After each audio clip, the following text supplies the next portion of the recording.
Okay, so now I'm ready to record. And before I record here, I want to do one thing. I want to go back here to MIDI. I'm going to go to MIDI Studio Setup. And here we go. Now, we already know we can send MIDI beat clock and we can receive it, right? I want to make sure I do one thing here, though. I want to make sure that we can actually send back this MIDI signal. So I'm going to go a little line right there. And now we're connected.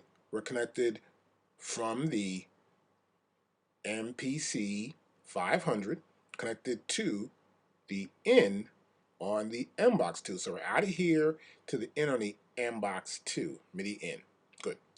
Now, I'm going to go here and we're going to close this window off. I got a track selected right here already, and I've got some music on my track. I got an MPC 500 actually set up here. I'll press play.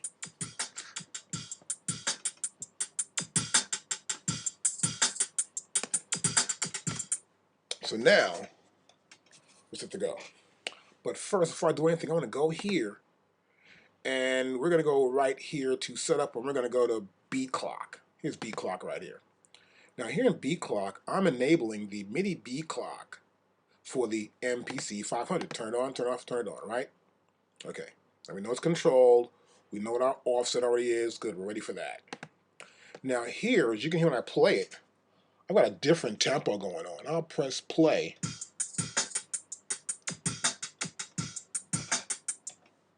And here when I press play in the space bar, too much going on there, right?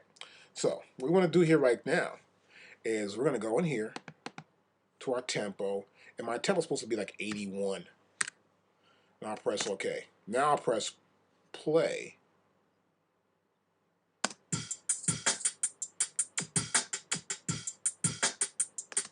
Okay, good. Now we're ready to go. Before I do this, though, I want to make up a master track. So let's go back here. I'm going to make a master track right here. And I have to use my keyboard commands. It's much more faster to work that way. And I want to go here and make it a stereo track, and I'll just press create. I got me a stereo track. That's good. So I'm going to right click on that one more time. And I'll make one more track. I want to make a MIDI track. Now, whenever recording like a MIDI data into your machine, or you're recording a sound on your machine, let's say, and you have it hooked up in MIDI-wise, I prefer to get the MIDI data into my Pro Tools setup. That way, if anything goes wrong, I have the actual data I used to put that sound down. For example, the MPC sends out MIDI data. So this sequence I'm playing back, I want to record its MIDI data into my Pro Tools LE system on a MIDI track. So I go here, press N, and I get a MIDI track right here. We want a MIDI track. There's a MIDI track right there. And I'll press create, and I'll press enter, and we got one. There's a MIDI track. So now, I want to see the notes. So here in MIDI track, I'm going to select notes. That's better. I want to make it a little bit bigger. So let's go with large. There you go. Now, see this? I'm moving the cursor along the piano roll here, the piano keys, and I'm triggering sounds. I just want to make sure that we're able to trigger sounds from my Pro Tools LE setup through my MBox 2 back to my MPC 500, just to make sure the setup works perfectly well. Always check your setup, make sure it's in sync and it works properly. Now, once that's correct, what I want to do here is I'll press play.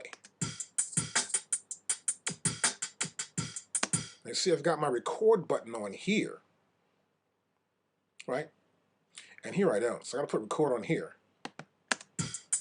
See, recording, I can record both. Now, one more thing, we want to check the MIDI input into this track.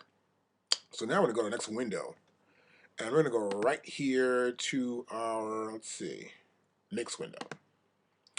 And we'll see here, this is our MIDI track, see that? That says all. I go here to 1. I want to record right there. See, that's good. My input's coming in on 1. Now it's important to make sure if you're using another machine that local's off and let's say using a keyboard. You don't want to have to come back in and read and play back the same data or trigger sounds on your MPC. For example, you may play a track on your motif or some of the keyboard, and while playing, you'll be triggering sounds on the MPC at the same time. So make sure your local is off on your keyboard or your other MIDI device. If not, what you can do is go to your MPC and turn soft through as and turn that off. Turn that off right there. So turn soft through as off. Once you turn it off, but none of this triggering samples already on the machine. Okay, I think we're ready. Next, we're going to start to record something into our Pro Tools system.